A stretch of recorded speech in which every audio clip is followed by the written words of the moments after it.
Hello everyone. I would like to welcome you to the conference and to this session in which you will learn how to run your own school or district robotics competition for grades K through 8. I'd like to begin by giving you a little background about how I started with robotics. First of all, I was a classroom teacher for 16 years. I taught math and computer science, and I also during that time I was a robotics coach. I have been in education for 26 years, and I like the saying that's on the screen. I ultimately got into robotics because for me it was the best way to study intelligence. And I have found that to be true over the years because students that struggle sometimes in the classroom shine in a robotics competition. Now you might be asking, why would I want to host my own robotics competition? There are several advantages for you hosting your own robotics competition.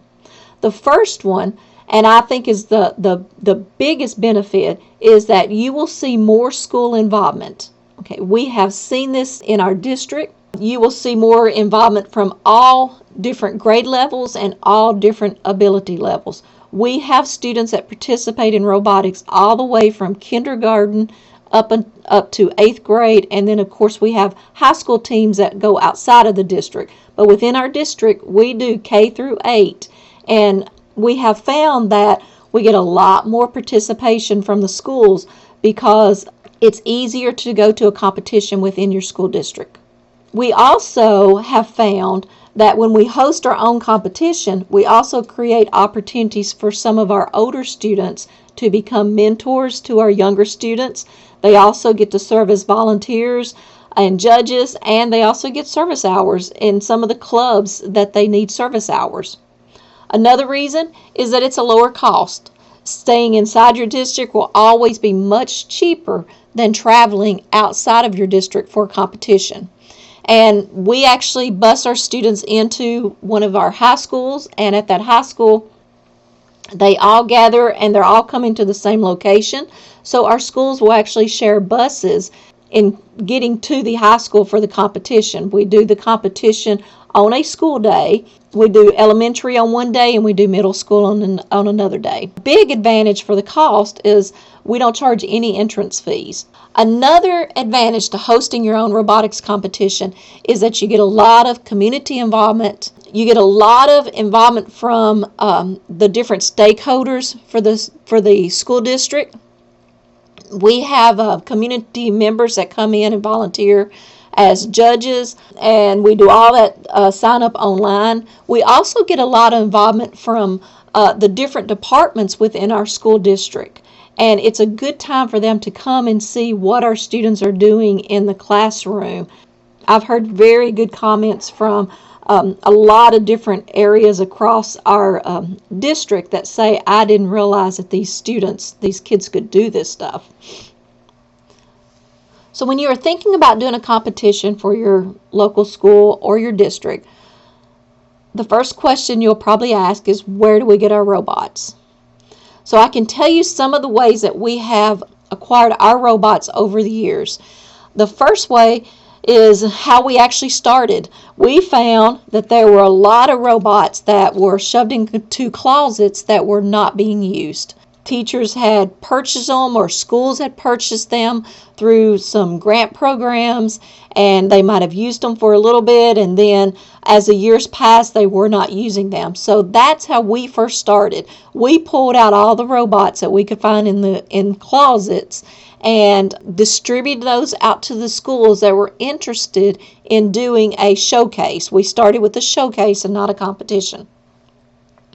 Other ways that you could look for money to fund your robotics competition is through local grants. A good rule of thumb is that 80% of your funding will come from within your community. And most of our funding for our competition has definitely come through our community. And also grants. There's tons of grants that are out there that you can apply for. I've also found that there's some really good grant writing workshops. I've actually attended some myself, and they give you some really good pointers of how to look for money to fund what you're interested in doing. But there's a lot of grants, there's a lot of local grants that you can apply for that would fund your robotics that you are interested in doing in your school or in your district. This next one has been a pleasant surprise that has come out of doing the robotics within our district.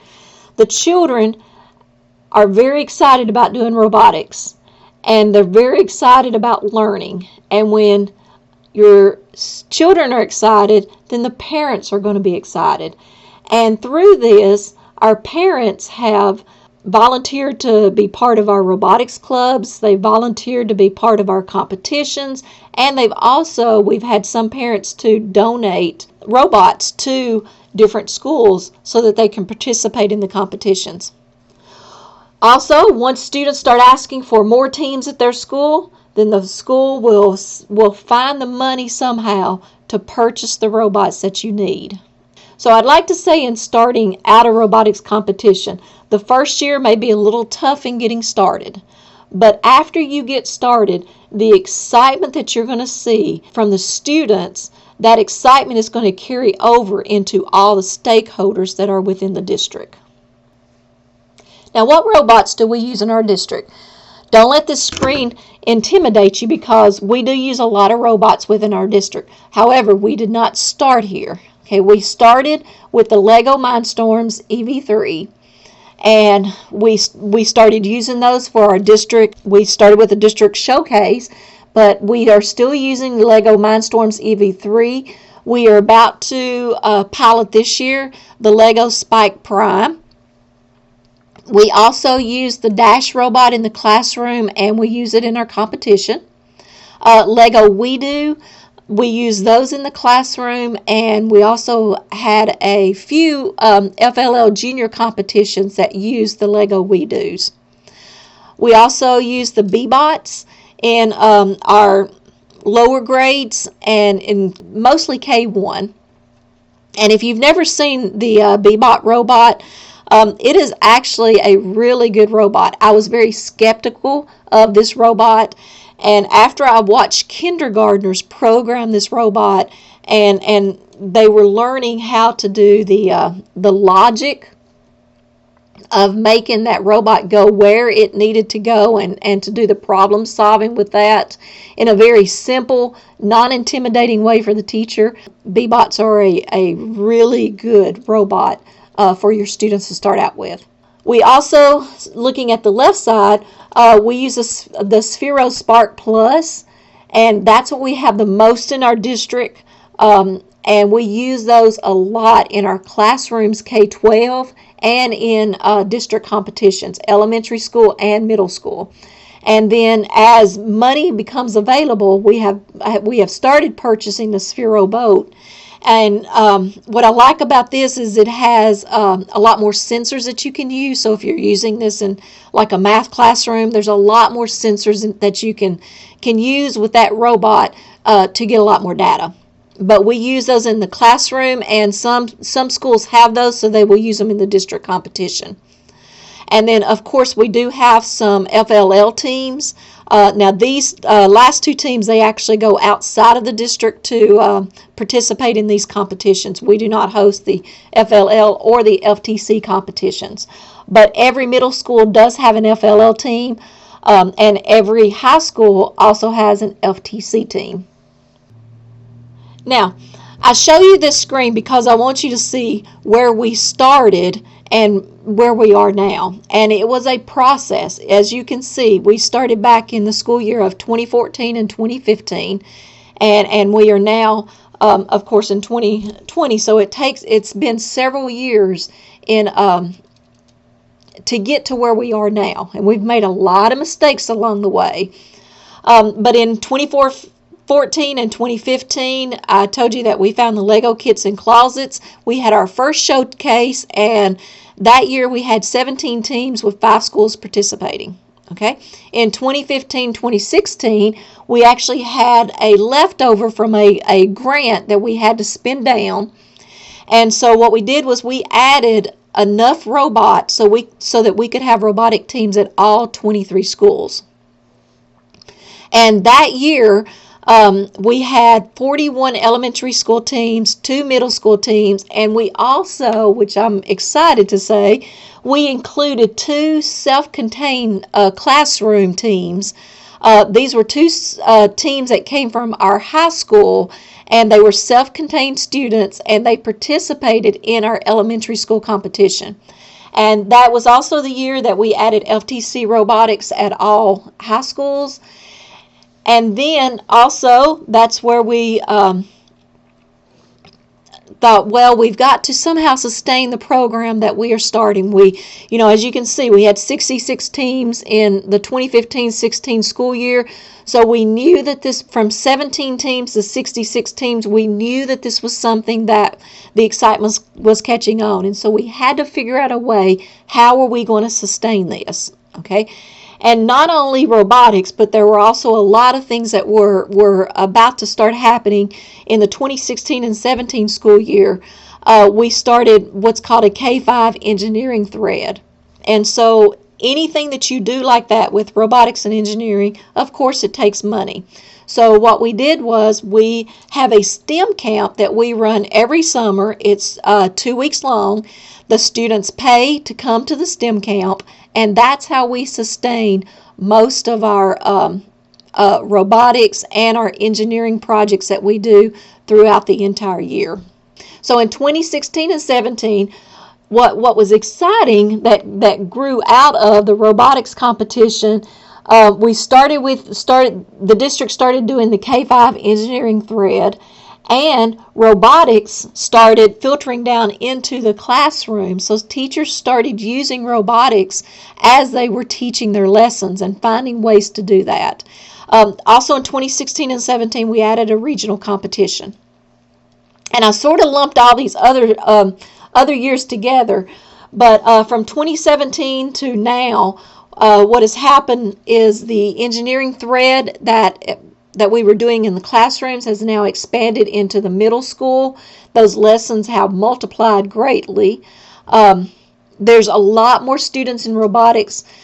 Matter of fact, many schools, even before our district robotics competition that we hold, they have to hold qualifier competitions.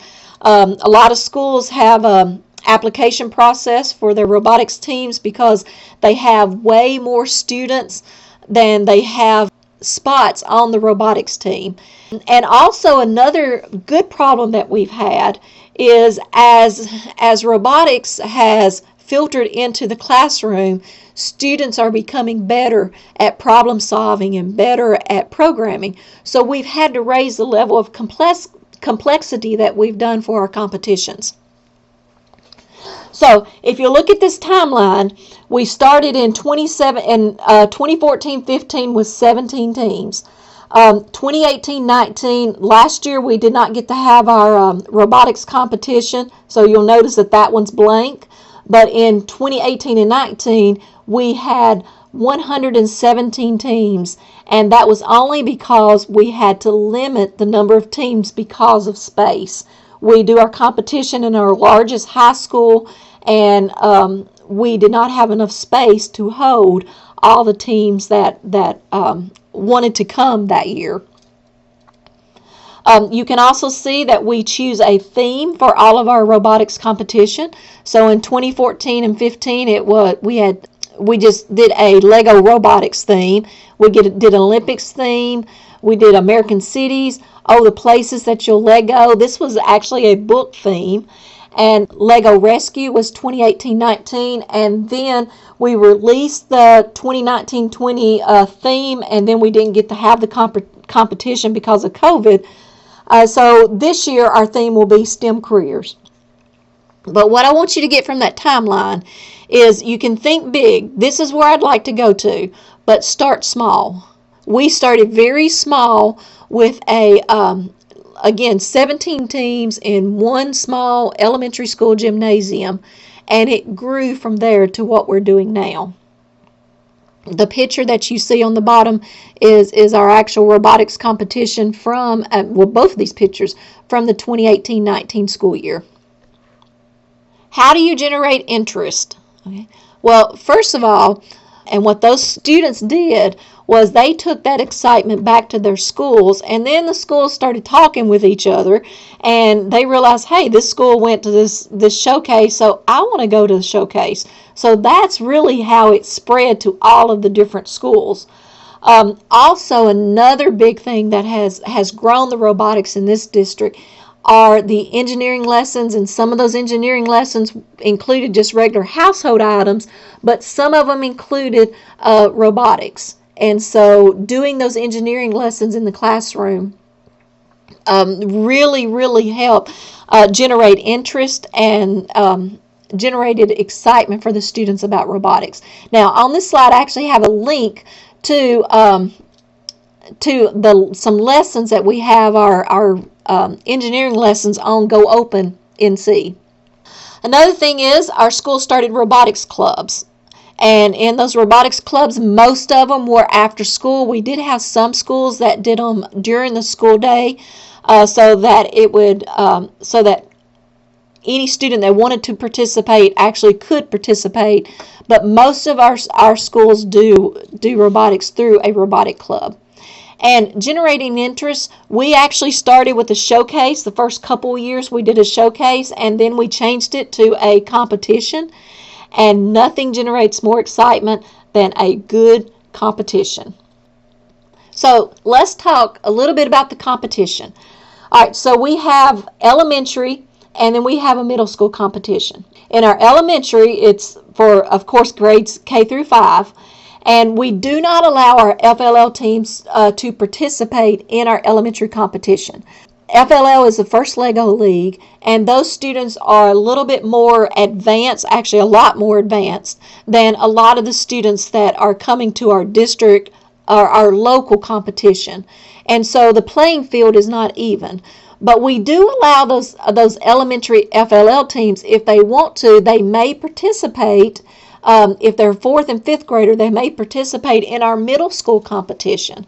So it allows them to continue, because FLL is in the fall, it allows them to continue to do the competition and to improve their skills. In our elementary competition, we use Dash, we use the EV3 or Lego Spike. It really depends on what the school has. And then we use the Sphero Spark Plus or the Sphero Boat. Again, it depends on the robot that the school has. Each school is responsible for supplying their robots, except if we have written a grant at the district level to buy robots, then we will evenly disperse them across the district. A lot of schools have written their own grants because they want to get more robots, and so they've done a lot of grant writing. Okay, so at the elementary level, we're running in this high school gymnasium. We're running 3 different competitions. We're running the EV3 or the Spike competition. It's open to grades K through 5.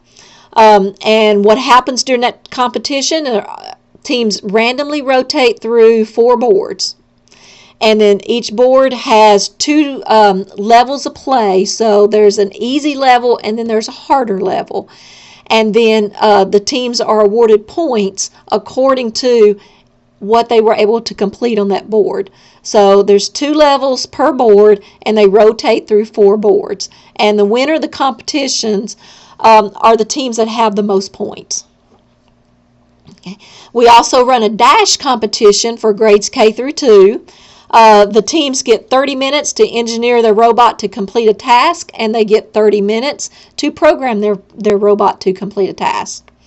Sphero is open to grades 2 through 5, and in the Sphero competition, what teams do is they engineer and they program their robot to complete about 2 or 3 different tasks. Students are provided in the Dash and the Sphero competition. They are provided raw materials for any of the engineering that they need to do. The EV3 competition is strictly a programming competition. There is no engineering that they have to do. Our middle school competition, they use the Lego EV3, or this year, of course, they could use a Spike. And they use also the Sphero Spark Plus or the Sphero Boat. And in the middle school competition, Each team will compete in several different events. And so what we've designed is, I have up to 14, but it could be some years we've actually had over 14 events. And what they're doing is they are competing in as many events as they can and trying to score the maximum points possible. In this competition, it's actually a game of strategy as much as it is engineering programming, because there's no way that a team is going to, in a normal school year, there's no way that a team will be able to design their robots to complete all 14 events. So it's more of a strategy of seeing what can our team do well and where can we get the most points. These events do include engineering, programming, and robot driving. Sometimes both of those, or 2 or 3 of those in the same event. What's different in the middle school as opposed to elementary students do not know what their competition is going to be until they get there that day. In other words, they will have no clue what engineering tasks they're going to have to do, what programming tasks they're going to have to do. With middle school, it's different. Middle school, we release, usually at the beginning of January, we will release what the competition is going to be and all the different events, so that they have that time to, from January to May, to program and engineer their robot. So this is just an example of our field layout for an elementary competition. This was the year we had over 90 teams. You can see a picture in the bottom right of what the field looked like with all the different boards. And then the picture in the middle is of our Sphero fields. But on this layout, you can see that we have a place within the gymnasium for our dash fields and our Sphero fields. And the middle section is the EV3 playing field. And again, students will rotate through 4 of those boards. They are randomly selected. The students have no clue of which boards they're going to go through. I actually write a little program where that it randomly generates the numbers of what board a school will go to. And we have tables set up all around the gym as the pit area, and students, that's what you see with the numbers. That is the team number, and so the teams will know that that's the table that I need to go to when I do my programming. Now, this is 2018-19, so this is what we have grown to. We by no means started out like this. We had a very few boards, and again, we only had 17 teams. Okay. This is an example of our middle school competition, and there's a couple pictures in the bottom right of the middle school competition. But with the middle school competition, you can see that we show them where everything is located. That's sort of what the competition looks like, all right? But what are some of the behind-the-scenes things that we do? I want you to be able to walk away from this with a practical roadmap for doing your own if you choose to. So I want to talk to you a little bit about the registration, the scheduling, the competition design, the scoring, and the volunteers. And everything that I give you in this presentation, you will be able to get from our website. So the first thing I'm going to talk about is registration. We created a robotics website that houses all the information about our competition, about the events. We wanted to make it a one place where coaches could go to find all the information that they needed. So on our robotics website, we have a place where coaches can click to register their teams. When they click the button to register, that's going to take them over to an Eventbrite page in which they will proceed with the registration of their team. We just recently switched over to Eventbrite because Eventbrite has a very easy back-end way to manage all your registrations. And so because our robotics has grown so much, it's very difficult and time-consuming to check in so many teams. And so with Eventbrite, They are able to print out their ticket, bring their ticket to the robotics competition, and we can just scan their team in and send them to the correct table that they need to go to. We did not start with Eventbrite. We started with just using Google Forms, and it worked nicely. Competition schedule. You'll have links to these that you can go to from our Moore County Robotics website. The schedules have taken us several years to perfect, and we don't vary too much from these schedules because it works with our bus schedules. It works with lunch. We do provide lunch at our competition, so you can see that lunch is listed on these schedules. But on the left side, you will see the elementary competition, and notice that they have, each rotation is 20 minutes, and they have 5 minutes to go look at the TV and start the next rotation. So I won't read the schedule to you, but you can see that we have pretty much time where we meet with the judges and we meet with the coaches on the elementary and the middle school. A little bit about the middle school schedule on the right. We learned that Battlebots and the field events need to be separated because a lot of the schools will use the same robot for Battlebots that they'll use in some of the field events. And so we run Battlebots. It's a very tight schedule, but we run Battlebots first, and then we open up the field events at the very end of Battlebots, but a lot of times Battlebots is still going on when our field events start. But we do open up the field events, and you can see they get roughly over an hour and a half to participate in each of the different field events. Now, during this time, what they will do in the middle school is they will go to an event, and they may test their robot on it, and then they will tell the judge that they're ready to be judged in that event. When they tell the judge that they're ready to be judged, that score counts once the judge has scored it. I want to talk to you first of all about the elementary competition design. What do we do with the boards and the scoring? Same thing with Dash, Sphero, EV3. How do we actually put all of that together? And we've done this for so many years. Hopefully you can just take this as a package deal, and if you're interested in doing it, you'll have all the materials that you need. Board design. We purchase our boards from Office Depot, and I have a link to the boards that we use. The middle picture that you see is how we started, and for several years we did our boards. Each school had to design 2 boards, and they brought that board to the competition, and we also had a small competition. We awarded a trophy for the best board design. And then you'll notice the picture that's on the left and the picture on the right. We actually created those boards at the district level, and we used some pre-designed templates. I gave you a link to some of the templates that we've used. Now, of course, our templates for our latest competition has not been released, and we won't release those till after the competition that happens this year. But what we do is we design our templates in Google Presentation. Then we take those templates and we print them on poster printer, and we glue those templates to those Office Depot boards, and then we add decorations. So as you can see, the decorations that we add on the left and the right picture has just basic Kiva planks, and then the left picture has some toys that we bought at a store. Why should you print your own boards? What we found is when the schools designed the boards, it had a huge wow factor. I mean, it was awesome to see the designs that they did.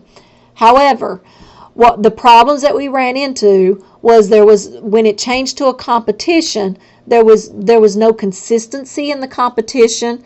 Some schools may have used a design that hindered the robot in moving through the board, which gave that team an unfair advantage. What we found by designing our own boards and printing them on poster paper and putting them on the Office Depot board is we actually had more control over the scoring, and the setup could be done ahead of time. So it is way easier if you design your boards instead of letting the schools do it. Just an example of our scoring.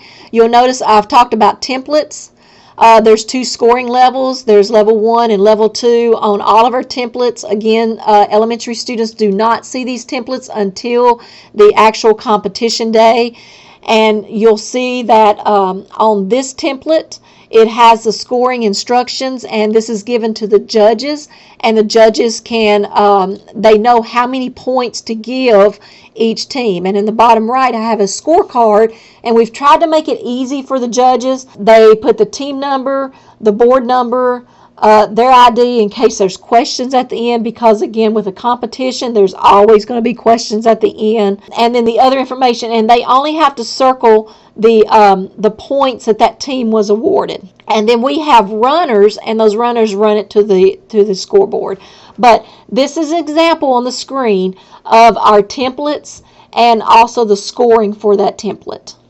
When a team tells a judge that they're ready to be scored, those judges will, of course, award them the correct points, but they also time it. And time is only used in case of a tie at the end of the competition. So if you have 2 teams or 3 teams with the same amount of points, then the team that has the lower, that scored those points in the least amount of time is the one that's going to be put ahead. Our dash competition, it is engineering and programming challenges. I have links to those challenges, and we also use the mats from Wonder Workshop, and I gave you a link to that also. But you can see this is just an example of the engineering challenge. But anything that is an engineering challenge, we supply the raw materials for them to use. So we don't expect any of the teams to come with anything except a robot and a device to run that robot. I gave you an example of a scorecard. The Sphero competition is very similar to the dash competition.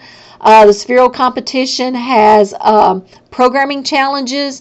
With the programming challenges, the teams will basically use similar boards that we use for the EV3, and except they're modified a little bit, and I gave you a link to those boards. They are modified for our Sphero robot. And then also in the Sphero competition, they have it's a free drive. However, they are engineering something to go on to that Sphero robot, and then they are free driving it. Again, any of the engineering challenges that they do, we supply the raw materials that they can use. A little bit about middle school. Middle school, there are 14 plus competitions that they can compete in. This is an example of a competition. This is an example of what we give them ahead of time. We give them the written directions, and then we also give them a picture of what that competition is going to look like. So in this competition, the STEM career is a wildlife biologist. It gives them the event directions, it gives them the event notes, and it also tells them how many points that they can score.